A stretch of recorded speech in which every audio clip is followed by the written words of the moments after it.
Hello and welcome to Steve Tech EXE, the place where we simplify coding and tech for everyone. My name's Steve, and in today's video we're going to download and install the Eclipse IDE for Java development and create our very first Java program. The first step is to go to eclipseide.org, and once you're here, just click on download over here. And I'm on Windows, so I'll be downloading this one. If you're on Mac or Linux, then download these. And now just click download here and just click save. Then open up the file that you just downloaded.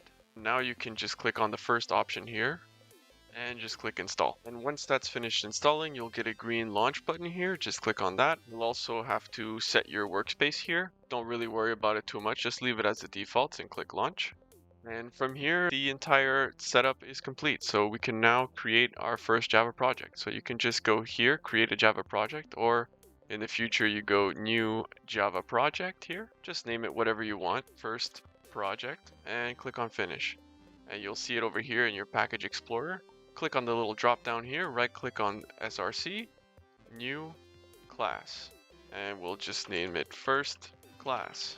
You can select this box right here and click finish. So that box we selected generated for us automatically what is called a main method. So a main method is required in a Java application, and that specifies where your program execution should begin.